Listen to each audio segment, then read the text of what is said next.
மது அருந்திட்டு நீங்க வந்து வணக்கம் சார். வணக்கம். இப்போ ரீசெண்டா கோயம்பேடுல நடந்த இன்சிடென்ட்ல ஒவ்வொருத்தவங்களும் ஒவ்வொரு கருத்து சொல்றாங்க. அந்த பசங்க அந்த நேரத்துல வெளில போனாங்க, அவங்களுக்கு என்ன வேலை அங்க, அது மட்டும் இல்லாம எதுக்கா இந்த ஆட்சியால தான் இப்படி ஆச்சு, டிஎம்கே தான் பண்ணாங்க, தாவேக்கால தான் ஆச்சு. ஆக்சுவலா அங்க என்ன நடந்துச்சு, உங்களுடைய கருத்து என்னது? இல்ல, எடுத்தடுப்புலே இந்த ஆட்சி தான் சொல்ல முடியாது. இது நீண்ட காலமாவே இந்த கல்ச்சர் மாறி வந்துட்டு இருக்கோம். இது வந்து சென்னையில அது பெருநகரங்கள் எல்லா நகரங்களும் சொல்ல முடியும். அது குறிப்பாக வந்து சென்னையில் வந்து பார்த்திங்கன்னா ஒரு 4 அல்லது 5 இடம் இருக்குது. முன்னாடி வந்து இதெல்லாம் வந்து ஒரு ஒதுக்குப்புறமாக இருக்கக்கூடிய ஈசிஆரில் இந்த மாதிரி நடக்கும். லீவ் நாட்களில் குறிப்பாக இரவு நேரங்களில் இந்த மாதிரி பார்ட்டிலாம் நடக்கும். அதுவும் கூட பார்த்திங்கன்னா ரொம்ப என்ன சொன்ன ஒரு பிஸ்னஸ் மேன்களுக்குள்ளே நடக்கும். பிஸ்னஸ் மேனில் பார்ட்டின்ற பேரில் இந்த மாதிரி சில விஷயங்கள் எல்லாம் பல விஷயங்கள்லாம் நடக்கும் தான். ஆனால் என்னென்னா இப்போ மெல்ல மெல்ல வந்து ஒரு இந்த மால்கள் பக்கத்தில் இந்த மாதிரி இருக்கிற அந்த கிளப்பு இந்த மாதிரி நிறைய வந்துடுச்சு. இப்போ என்டர்டெயின்மெண்ட்டுன்ற பேரில் நடக்கக்கூடிய ஒரு ஆபாச அட்டூழியங்கள் தான் இது. உள்ளபடியே சொல்லணும்னா அட்டூழியங்கள் தான். இப்போது பொதுவாக சென்னையிலேயே என்னன்னு கேட்டிங்கன்னா இப்போ 2 உலகம் ஆயிடுச்சு. பகலில் ஒரு உலகம், இரவில் ஒரு உலகன்ற மாதிரி ஆயிடுச்சு. 11 மணிக்கு மேலே 4 மணிக்குள்ள ஒரு உலகம் இருக்குது. அதுவும் குறிப்பாக என்னால் சொல்ல முடியும், இந்த நுங்கம்பாக்கம் பக்கத்தில் இருக்கக்கூடிய ஒரு பகுதி, அதை கடந்து ஒரு சென்னையில் இருக்க ஒரு 4 பகுதி சொல்ல முடியும்.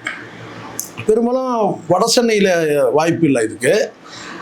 அதுக்கான அந்த தளம் இல்லைன்னு நினைக்கிறேன். வட சென்னையில் இல்லை, மத்திய சென்னை, தென் சென்னையில் இருக்குது. இது மாதிரி பெரும்பாலும் நான் பார்த்த வரைக்கும் வட சென்னையில் இல்லை. இப்போ அந்த கல்ச்சர் அப்படின்னு நான் சொன்னாலும் அதை தாண்டி இப்போ ஒரு லிக்வர் விற்கணும்னாலுமே வந்துட்டு அவங்க வந்து மேஜர் இது நீங்கள் ஒரே ஒரு தடவை வந்து நீங்கள் பைட் எடுங்க, போயிட்டு நீங்கள் போய் அங்கே விசிட் போனாலே வந்து பார்த்தீங்கன்னா சர்வசாதாரணமாக ஸ்மோக்கிங்கும் ட்ரிங்க்குன்றதுலாம் வந்து சர்வசாதாரணமாக இருக்குது. இது இந்த கல்ச்சர் எங்கேருந்து வந்தது இதெல்லாம் நான் வந்து அதே இப்போ குறிப்பிட்ட ஒரு பகுதியை சொல்கிறேன்னு வச்சு, இப்போ வந்து நுங்கம்பாக்கம் ரட்லன் கேட் இருக்குன்னு வச்சுக்கேன். அந்த ரட்லன் கேட்டில் நான் வந்து ஒரு 30 வருஷத்துக்கு முன்னாடி அதே பகுதியில் நான் ட்ராவல் பண்ணியிருக்கிறேன். ஒரு 30-40 வருஷத்துக்கு முன்னாடி அதே பகுதியில் 30 வருஷம் 40 வருஷம் இருக்குன்னு வச்சுக்கோங்க. 35 வருஷத்துக்கு முன்னாடி நான் அதே பகுதியில் நான் ட்ராவல் பண்ணியிருக்கிறேன். இந்த மாதிரி அங்கே ஒரு அமைப்பு செட்டப் இல்லை. நான் குறிப்பிட்ட ஒரு பகுதியை நான் சொல்கிறேன். நுங்கம்பாக்கம் ரட்லன் கேட்னா அங்கே அந்த மாதிரி. நீங்கள் சனிக்கிழமை நீங்கள் வந்து போனீங்கன்னா, சனிக்கிழமை இரவு வந்து அங்கே போனால் அங்கே வந்து ஆண் பெண் அவ்வளோ வந்து இல்லை, ஆண் பெண் அதெல்லாம் தாண்டி 17 வயசுக்கு கம்மியாக இருக்க ஒரு பொண்ணை எப்படி அலோவ் பண்ணாங்க? இப்போ நல்லா புரிஞ்சுங்க, நான் பல பகுதியில் நான் பார்த்துருக்கேன். நீங்கள் இப்போ நான் படிக்கும்போது கூட எனக்கு ஆச்சரியமாக தான் இருந்துச்சு. என்னென்னா வந்து இப்போ வந்து சிறுமிகள் அப்படின்னு தான் போட்டிருந்தேன். இப்போது உதாரணத்துக்கு ஒன்று சொல்லணும்னா, சமீபத்தில் ஒரு படம் பார்த்தேன், கோர்ட்டுன்னு ஒரு படம், தெலுங்கு டப்பிங் படம். அதில் வந்து போக்சோவில் வந்து அரெஸ்ட் பண்ணியிருப்பாங்க. போக்சோ சட்டத்தில் அரெஸ்ட் பண்ணியிருப்பாங்க. போக்சோ சட்டத்தில் வந்து எப்படின்னா அதில் பேசக்கூடிய வசனம் எப்படி இருக்குன்னா, ஒரு நாளுக்கு முன்னாடி, நான் சொல்கிறது 18 வயசுக்கு முன்னாடி, ஒரு நாளுக்கு முன்னாடி இப்போ இந்த தப்பு பண்ணலாமா? இப்போ நம்ம பாயிண்ட் அவுட் பண்ணுறது என்ன பாயிண்ட் அவுட் பண்ணுறோம்னா, அந்த பெண்கள் வந்து 17 வயசு தான், 18 வயசு ஆகல, 18 வயசு பண்ணலாமா? என் கேள்வி அதுதான். இப்போ 18 வயசு மட்டும் பண்ணலாமா? இப்போ பிரச்சனை என்ன, அவங்களுக்கு 17லேருந்து 18 ஆகலன்றது பிரச்சனையா? மொத்தமே இது தவறு தானே. மது அருந்திட்டு நீங்கள் வந்து உல்லாசமாக நீங்கள் வந்து டான்ஸ் ஆடிக்கிட்டு ஜாலின்ற பேரில் என்ஜாய் பண்ணுறதுன்ற பேரில் வந்து வந்து பண்ணும்போது அங்க ஒரு கிளாஷ் ஆகும். இதுல வந்து நீங்க 17 வயசா 18 வயசான்றதெல்லாம் இன்னைக்கு வந்து பார்க்க முடியுமா? ஐடி கார்டு பார்த்துட்டு எல்லாம் இன்னைக்கு வந்து அது நடக்கிறது இல்ல. நீங்க சின்ன பசங்க அப்படின்னு சொல்லிட்டு நீங்க வெளியே போகன்னு சொல்றோம். ஒரு 6 மாதம் 3 மாதம் எல்லாமே 17 வயசுக்கு மேலதான், சரிங்களா? இல்ல நீங்க ஒரு 21 வயசுக்கு மேல சொல்லிருந்தா பரவாயில்ல, உள்ளபடியா அதான் செய்யணும். 18 வயசுன்றது எப்போ வந்து அப்பவே நாசமாச்சு. 21 வயசுக்கு மேலதான் இது போன்ற. அது கூட வந்து பாத்தீங்கன்னா எனக்கு புரியல என்னன்னா, ஏன் அப்படி வந்து தன்னை இப்ப பாருங்க, பொதுவாவே வந்து ஆக்சிடென்ட் ஆன உடனே வந்து பாத்தீங்கன்னா வண்டி ஏறி இறங்கல, மோதன உடனே வந்து வீசப்பட்டாங்க. வீசும்போது சாலையிலயோ அல்லது வந்து ஏதோ கற்கள்லயோ ஏதோ பிளாட்ஃபார்ம்லயோ ஏதோ ஒரு இடத்துல தான் மோதி தான் வந்து தலையில அடிபட்டு இறந்துருக்கு. வண்டி ஏறி இறங்கல, ஆனா வண்டி மோதந்து உண்மைதான், சரிங்களா? இப்போ ஏற்கனவே போதையில இருக்கிறவங்க இது எப்படி போய் எங்க வந்து முடியும்னா, ஏற்கனவே இவங்க வந்து போதையில இருந்தவங்க நிலைத்தாடி மாதிரி விழுந்துட்டாங்க அப்படின்ற மாதிரி தான் கடைசியா போய் முடியும்.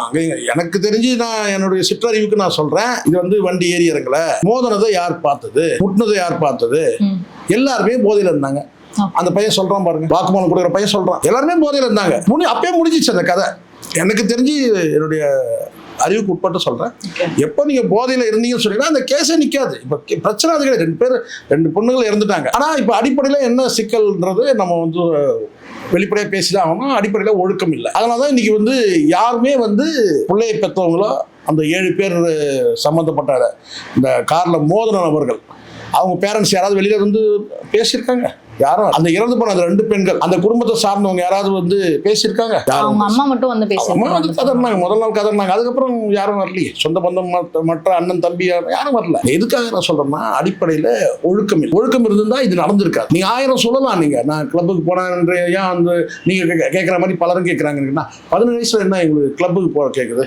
17 வயசுல எப்படி குடிக்கலாம் அப்படின்னு இன்னைக்கு இது நார்மலைஸ் ஆகுது. மது பழக்கன்றது மது பழக்கம் இல்லைன்னா அது வந்து இது ஒரு கல்ச்சர் மாதிரி. மது கலாச்சாரம்ன்றது வந்து பார்த்தீங்கன்னா இது வந்து பெரிய தப்பு இல்லை, இது ஒரு பெரிய குற்றம் இல்லைன்ற அந்த மனோபாவம் வந்து மக்கள்கிட்ட வந்து கடந்த 10 ஆண்டு காலம் கரெக்டாக சொல்லுவோம். 10 ஆண்டு காலம் வந்து நார்மலைஸ் ஆகி ஒரு பெரிய தப்பு கிடையாது. மது இருந்தது பெரிய தப்பு கிடையாது. இப்போ இதில் ஆக்சிடென்ட் பண்ணவங்களை வந்துட்டு யாரையுமே வந்து கன்சர்ன் பர்சனை ரைட் பர்சனை வந்துட்டு அரெஸ்ட் பண்ணல அப்படின்னு சொல்லிட்டு இருக்காங்க.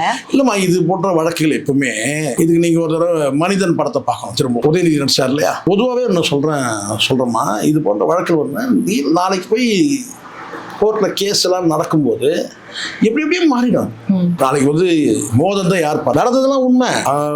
ஹோட்டலில் சண்டை நடந்தது உண்மை, 2 தரப்புல வந்து வாக்குவாதம் நடந்தது உண்மை, அடிச்சிட்டது உண்மை, எல்லாமே வரும். ஆனால் அந்த வாகனத்தை கொண்டு போய் இந்த 2 வீலரில் கொண்டு போய் முட்டினது யார் வந்து ஓட்டுறது யாரு, முட்டினதை பார்த்தது யாரு, எல்லாம் இன்னைக்கு செய்தி. அவ்வளோதான். வழக்கு நீதிமன்றம் கேட்டா நாளைக்கு அவங்க கிராஸ் எக்ஸாமின் எல்லாம் பண்ணும்போது பார்த்தீங்கன்னா முட்டினதை பார்த்தது யாரு, துரத்தி கூட இருக்கலாம். அப்படி போய் முடிஞ்சிடும். பொதுவாக இது போன்ற வழக்குகள்லாம் கடைசியில் அப்படிதான். ஆனால் பொதுவாகவே வந்து பார்த்தீங்கன்னா பிள்ளைகளை வளர்க்கறதுல வந்து ஏற்பட்ட அந்த சிக்கல் தான் இது போன்ற விஷயங்கள். நான் 2 தரப்பும் சொல்லுவேன்.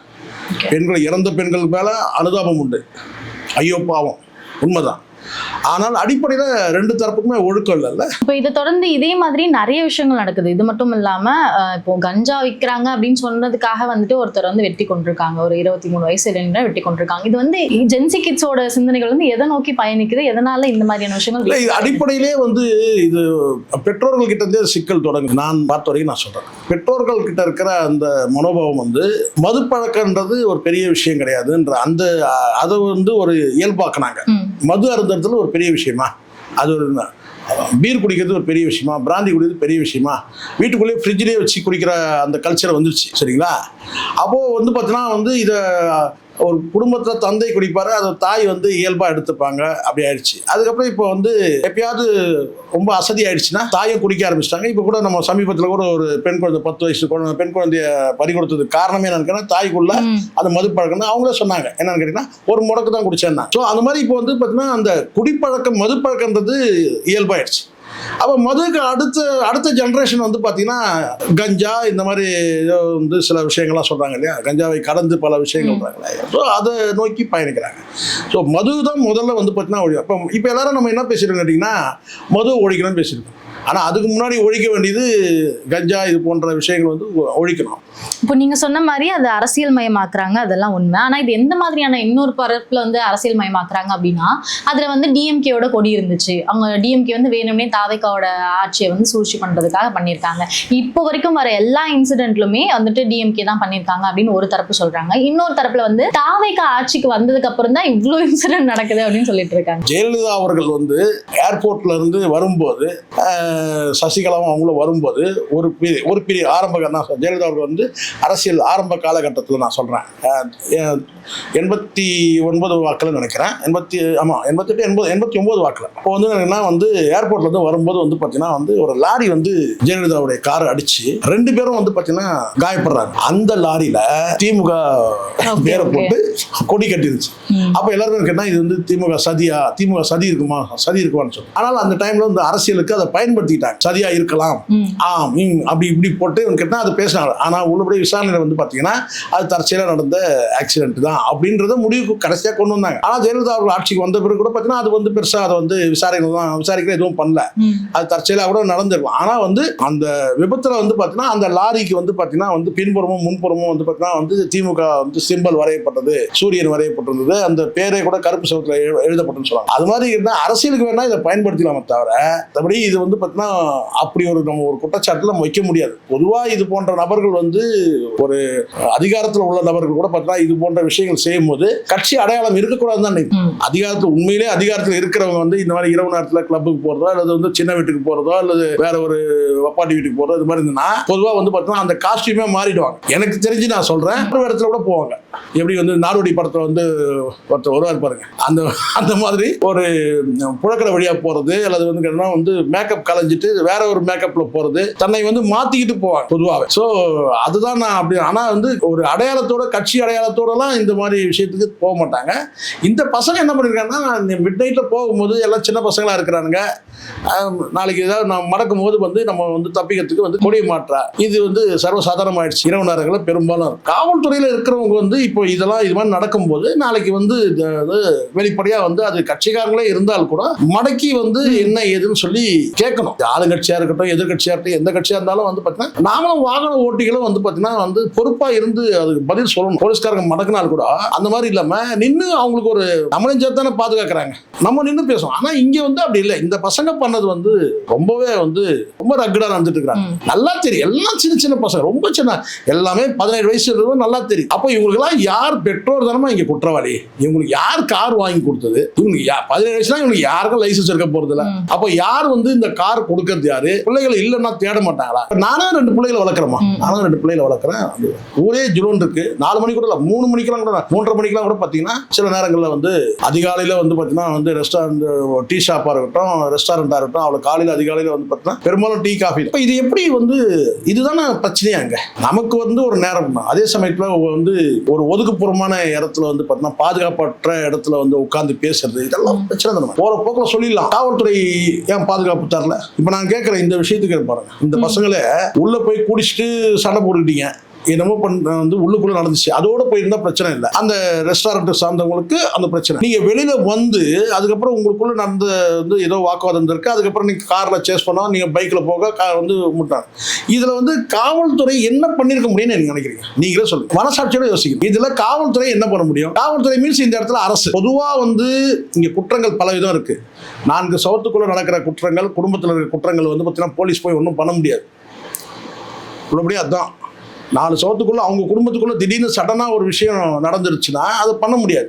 இப்போ அடிக்கடி இந்த பஞ்சாயத்து வந்து சண்டையாகி போலீஸ் ஸ்டேஷன் போய் அங்கே வந்து பஞ்சாயத்து பண்ணி அனுப்பி விட்டு திருப்பி மறுபடியும் இருந்தால் அப்போ அதை சொல்லலாம், போலீஸ் வந்து நெக்லிஜென்ஸ், இந்த இடத்துல வந்து பார்த்தா அலட்சியமாக இருந்துட்டாங்க அப்படின்னு சொல்லலாம்.